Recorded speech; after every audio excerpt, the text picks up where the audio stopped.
Bonjour à toutes, je vais vous parler aujourd'hui, comme le titre de la vidéo l'indique, d'une douzaine de produits en fait, une douzaine d'accessoires, voire 15, je les ai pas comptés. Ce sont des choses que, au fur et à mesure de mon quotidien, je me suis rendu compte que ça facilitait ma vie de maman, ou alors ça la rendait plus amusante.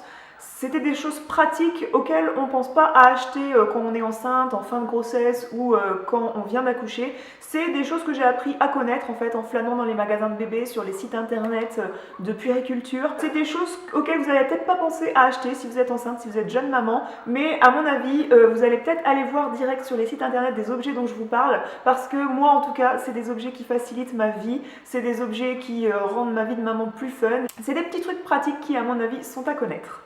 Alors, on va commencer direct avec le porte-bébé de la marque Ergo Baby. Si vous avez été en magasin de puériculture, vous renseignez sur l'achat d'un porte-bébé, on vous a sûrement recommandé celui-ci. À mon avis, c'est le plus connu et le meilleur. On me l'a présenté comme le meilleur et je regrette pas du tout mon achat. C'est quelque chose qui coûte 99 €, je crois, en tout cas quasiment 100 €. Et c'est fourni en fait dans cette boîte. Pour que vous le reconnaissiez en magasin, je vous la montre. Ça, c'est le logo Ergo Baby. Quand votre bébé est encore nourrisson et qu'il ne tient pas encore très bien sa tête et son buste, il y a un coussin de renfort en fait que moi j'ai quasiment pas utilisé parce que je l'ai acheté peut-être que mon fils avait 1 mois à peu près et du coup il était déjà trop gros pour loger là-dedans, mais ça peut être utile si vous souhaitez l'utiliser dès le début.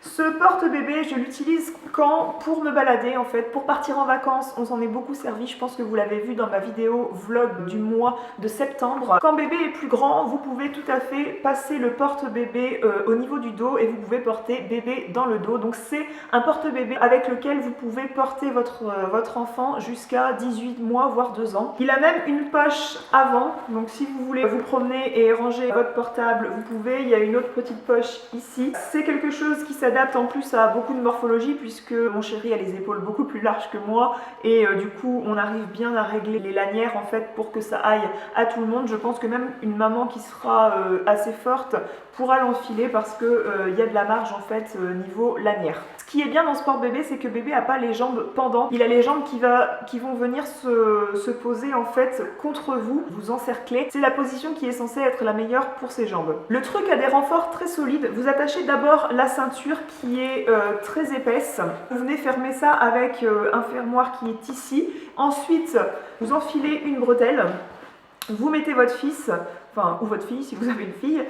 Et ensuite, vous venez mettre l'autre bretelle et vous fermez la chose dans le dos. C'est quelque chose qui est très sécurisé, c'est quelque chose qui soulage le dos. J'ai ma copine Vanessa, si tu passes par là, je te fais un petit coucou, qui me disait qu'elle elle s'en servait même dans la maison. Je crois que vous étiez même plusieurs lorsque j'avais fait un article sur les trucs que je me suis empressée d'acheter en rentrant de la maternité. Vous m'aviez dit que vous étiez empressée à acheter un porte-bébé pour prendre bébé quand il réclamait les bras dans la maison. Et moi, c'est un truc que je faisais pas au départ parce qu'il réclamait pas tant que ça les bras, mais en grandissant, au bout de quelques mois, il s'est mis à davantage réclamer les bras dans la maison et du coup, quand je suis à mon ordinateur par exemple, que je travaille, il est sur moi, il aime bien jouer avec ses jeux en étant sur moi en fait, en sentant ma chaleur contre lui.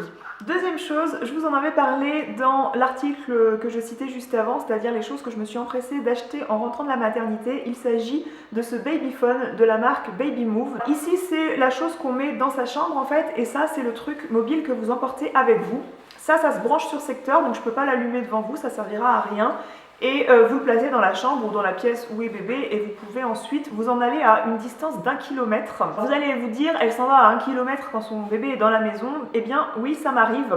Pas exactement à 1 kilomètre, mais si vous voulez, quand je couche mon fils et que je dois aller promener le chien et que le papa du bébé n'est pas là parce qu'il est en déplacement professionnel, eh bien je peux aller promener le chien dans le lotissement dans lequel je vis en entendant si bébé se réveille et m'appelle, ou si on rentrait dans la maison, la crainte qu'on peut tout avoir, qu'on nous enlève notre bébé pendant qu'il dort et qu'on n'est pas là. Je ferme la maison à clé, mon fils dort à point fermé, je peux sortir le chien faire ses besoins dehors et je fais un petit tour qui dure en fait à peine 12 minutes, mais au moins j'entends si mon fils se réveille et je peux revenir en courant à la maison. J'avais acheté ça parce que moi j'ai le sommeil extrêmement lourd en fait quand je dors et qu'il dort. Si mon amoureux est pas là, et bien il se trouve que je vais entendre les pleurs de l'enfant peut-être 20 minutes après qu'il ait commencé de pleurer, alors qu'avec ça, le fait qu'il vibre en fait sur la table de nuit, vous pouvez le mettre en position vibreur, et bien ça va me réveiller instantanément. Je vais pas laisser mon fils pleurer pendant 20 minutes avant de me réveiller. Cette chose là coûte je crois 90 € à peu près, c'est un investissement mais c'est un produit de très bonne qualité. Il y a le modèle au-dessus qui coûte peut-être 30 € de plus et qui a la version caméra. La mauvaise mère qui va devoir supprimer les jouets qui font du bruit à son fils pour tourner une vidéo. Ensuite, le truc que, à mon avis, si je ne l'avais pas acheté, je le regretterais vraiment, c'est le coussin d'allaitement. Je m'en suis beaucoup servi quand j'étais enceinte, je vous en avais parlé dans mes vidéos vlog de grossesse pour soulager mon dos pendant la nuit. Je m'en suis servi également quand j'ai allaité mon fils, ça permettait de soulager également la posture, de le poser dessus pendant qu'il est à votre sein. Et maintenant, en fait, qu'il commence à tenir assis tout seul, avant qu'il tienne assis vraiment tout seul, vu que quand un bébé il commence à se tenir assis dans le parc par exemple, il veut attraper quelque chose et puis tout d'un coup, hop, il va tomber sur le côté parce qu'il veut se pencher et il n'a pas assez de force ensuite pour se remonter. Et bien ce coussin d'allaitement, je vais vous montrer tout de suite en vidéo ce que ça donne sur le côté. Et bien ça permet d'encercler en fait votre bébé pour qu'il ait un renfort en fait sur les côtés comme des accoudoirs. Il tombera jamais vraiment franchement sur le côté. Autre truc que moi j'adore, c'est ces attaches sucettes en fait. Donc tous les enfants n'ont pas besoin d'une tutute en fait, d'une sucette, mais moi il se trouve que le mien ça l'apaise. Quand il a besoin de dormir, ça va un petit peu l'endormir le fait de sucer en fait cette tutute. Également quand j'allaitais, j'avais trop hâte en fait qu'ils prennent la sucette parce qu'il prenait un petit peu mon sein comme une sucette. Je crois que je vous en avais parlé dans mes vidéos allaitement. Je lui suggérais beaucoup ça, alors c'est peut-être un tort, je sais pas, toujours est-il que quand il aura 15 ans il mettra plus de sucette, donc c'est pas grave. Mais je voulais pas qu'il prenne mon sein pour une sucette, donc je lui suggérais ça. Et finalement il a commencé à la prendre réellement quand il avait arrêté le sein, tout simplement parce que ça ressemblait pas assez à mon sein. Et il a commencé à prendre la sucette quand il était au biberon. Parfois il en veut, parfois il en veut pas. Et pour que ça soit à disposition, eh bien c'est pratique d'avoir cette attache sucette. Vous pincez ça en fait sur le vêtement et il y a ce truc là qui pend. Alors moi parfois il va dévorer un petit peu l'âne qui se trouve ici, mais c'est pas grave, ça se lave. C'est très pratique parce que aussi ça va pas tomber par terre et prendre les poussières, prendre tous les saletés qui sont par terre. Et du coup ça reste à pendre sur votre enfant et c'est plus hygiénique également, que ça tombe pas par terre en fait quand il en a plus envie. Un truc qui peut être sympa à avoir, c'est cette petite peluche qui n'est pas une simple peluche, bien qu'elle est adorable, elle est extrêmement douce. C'est de la marque Sanodian. Donc moi j'ai choisi le format petit lion, mais vous avez différents animaux sous cette forme de peluche. Et c'est une bouillotte. Une bouillotte qu'il va garder sur lui, c'est une bouillotte qui est agréable à avoir sur soi quand on est un petit bébé. Cette chose-là, ça contient un sac. On vous dit de ne pas laisser l'enfant sans surveillance avec cette peluche parce que ce sac contient des petites graines qui sont des graines de lin et vous mettez ça au micro-ondes. Donc c'est marqué sur la notice combien de temps il faut le mettre en micro-ondes. Là je l'ai plus en tête, mais il ne faut pas le mettre longtemps. Ça va rendre la peluche toute chaude en fait. Vous remettez ensuite le sac tout chaud dans la peluche et ça fait office de bouillotte. Donc je m'en suis pas énormément servie, mais les 2 fois où je m'en suis servie pour aller promener mon fils, c'était plutôt pratique parce qu'il faisait très très froid. C'est quelque chose qui est pratique à mettre contre bébé quand vous allez vous promener en poussette par exemple, mais aussi imaginez vous rentrez d'une soirée, la voiture n'est pas encore chaude, et bien vous êtes chez des amis, vous avez ça dans le sac, vous leur demandez de chauffer le petit sac au micro-ondes et vous mettez ça contre bébé avant de partir, avant de monter dans la voiture, et le temps que la voiture chauffe, ça peut être très pratique. C'est quelque chose à connaître, moi je connaissais pas ça avant de le découvrir dans ma pharmacie, j'ai sauté dessus, donc ça coûte une vingtaine d'euros je crois, c'est pas la bouillotte la plus donnée au monde mais c'est adorable. 2 choses dont je vous ai parlé dans mon dernier haul pour mon fils, il s'agit de chaussons Robies, donc c'est des chaussures-chaussons, c'est des chaussures à semelles souples en fait pour bébé. Bien qu'ils font jusqu'à la taille 2 ou 3 ans il me semble. C'est des chaussures qui sont adorables de par leur motif, ils font 1001 motifs différents. Là j'ai choisi le motif panda, je vous avais montré également un motif hélicoptère et j'avais choisi également une plus grande taille pour quand il sera plus grand. Pourquoi c'est des chaussures qui facilitent ma vie de maman? C'est parce que je vous avais expliqué dans mon haul de grossesse, dans mon haul de vêtements de bébé, si vous l'avez pas vu, c'est que les autres chaussures qu'il avait à semelle souple, eh bien il arrêtait pas de les perdre un peu partout. Il bouge ses petits pieds, il les frotte l'un contre l'autre et du coup je perdais la chaussure un peu partout, une des deux chaussures voire les deux. Sur une paire que j'avais achetée à Hokaidi, j'ai perdu une des deux chaussures dans mon supermarché, alors que ça, jamais il les a retirées parce que l'élastique est hyper solide sans venir serrer la cheville et étouffer la cheville de votre enfant. Ça tient extrêmement bien. Il les retire jamais et ça lui garde bien chaud aux pieds. C'est un cuir de très bonne qualité que vous pouvez nettoyer facilement. Par contre, comme je vous disais, dans mon haul, c'est une paire de chaussures qui coûte 29 €, donc pour des chaussures qui sont même pas pour marcher, mais plus pour lui tenir chaud aux pieds, voire pour faire joli, ça fait un peu cher. Donc du coup, je vous recommande d'aller sur le site de Sarenza en période de solde. C'est le seul endroit où je les ai trouvés soldés, alors qu'en magasin physique, je ne les trouvais jamais soldés. Donc bien sûr, malheureusement, je préférerais les acheter dans le magasin du coin pour soutenir en fait la boutique. Mais voilà, j'ai un budget à tenir aussi et du coup, je les ai achetés chez Sarenza où je les avais à moins 30 voire moins 40%. La deuxième chose dont je vous avais parlé dans le haul vêtements de bébé que j'ai fait dernièrement, il s'agit des bavoirs carrés blancs. Je vous en parle à nouveau ici parce que le thème c'est les objets qui facilitent ma vie de maman, les objets qu'on ne connaît pas forcément et ça facilite vraiment ma vie de maman. Pourquoi? Comme je vous avais dit dans le haul, c'est quelque chose qui vient très bien recouvrir ses épaules. C'est un bavoir qui va faire de 0 à 2 ans et demi parce que c'est un bavoir qui est très grand, ça lui vient juste en dessous de la taille.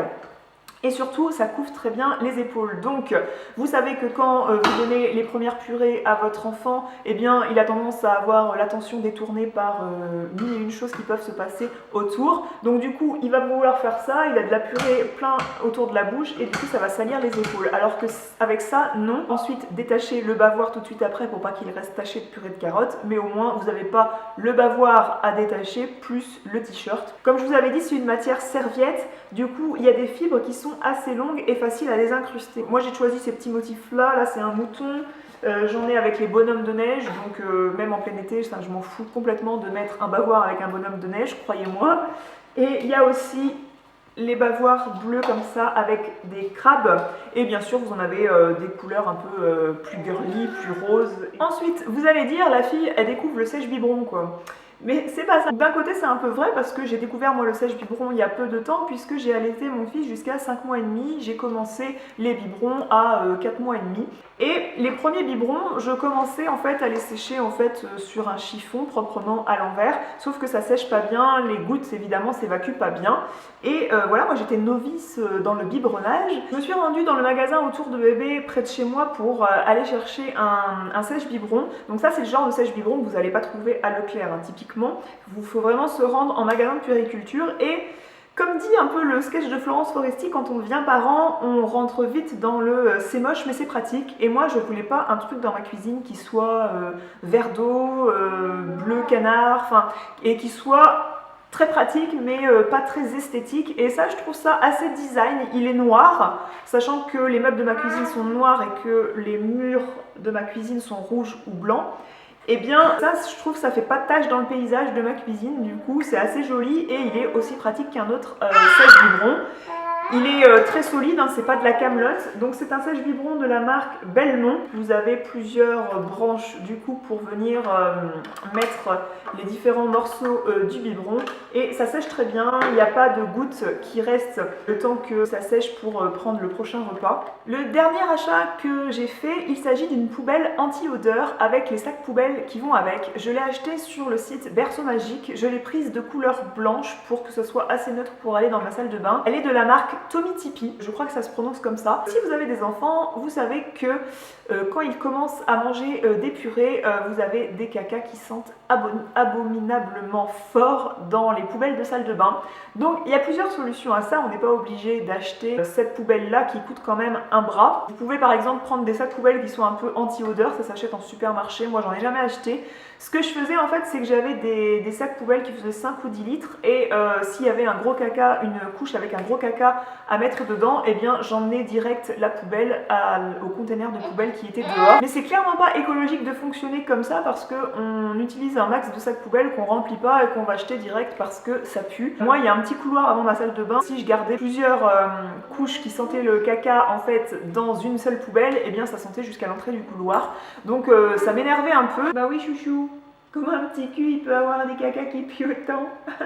J'avais vu en fait cette poubelle chez ma voisine et du coup j'ai craqué, j'ai commandé sur le site de Berceau Magique la poubelle. Et ce qui coûte le plus cher je pense c'est en fait d'acheter les sacs poubelles qui sont adaptés. Je vous mettrai ici combien j'ai payé la poubelle et combien j'ai payé le lot de 6 sacs poubelles qui vont avec, de 6 recharges. Ça vous donnera une idée en fait de si vous passez le pas ou pas. Comment ça marche cette poubelle en fait? Il y a un trou qui vient se former du fait que le couvercle de la poubelle a un tube qui vient s'enfoncer dans le sac poubelle à chaque fois que vous la refermez. Il y a un creux qui s'est formé pour la couche suivante. Vous mettez la couche et le coton, une petite manette en fait qui permet de tourner, d'enrouler le sac poubelle pour venir vraiment fermer de façon hermétique cette couche en fait, de la renfermer dans le sac poubelle. Du coup le sac poubelle à l'intérieur va faire comme des boudins. Comme des saucisses en fait. C'est ce qui permet en fait que votre poubelle ne sente rien et vous avez un seul et même sac poubelle pour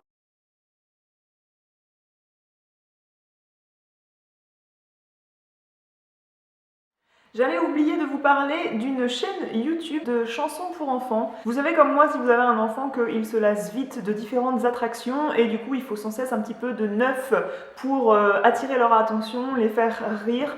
Voilà, parfois il faut que ça soit tout nouveau, tout beau. Je trouve que je connaissais 2-3 chansons pour enfants, mais une fois, 2 fois, la chanson va le calmer, va le faire rire et puis au bout de la 3e fois, il est habitué à l'entendre et du coup ça n'a plus aucun effet sur lui. Donc du coup je m'approvisionne en nouvelles chansons sur la chaîne YouTube Le Monde des Titounis.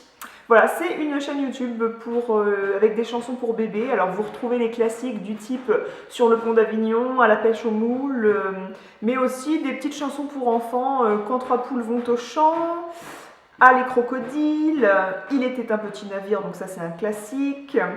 Voilà, les chansons auxquelles on pense pas, qui ne nous reviennent pas forcément à l'esprit et qui pourtant amusent beaucoup bébé. Donc voilà, la chaîne YouTube Le Monde des Titounis, c'est une chaîne YouTube à laquelle je me suis abonnée parmi les autres chaînes beauté et autres chaînes de musique que je suis. Eh bien, je me suis abonnée à celle-ci et des fois je lui mets en fond. Il est arrivé que je trouve que la nana chantait un peu faux, mais bon, c'est un avis.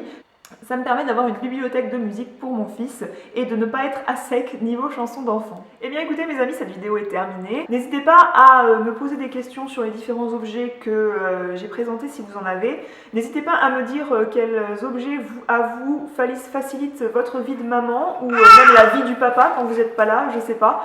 Voilà, n'hésitez pas à venir papoter avec nous, avec les autres lectrices sur le blog et je vous rejoins là-bas et je vous dis à très bientôt. Ciao!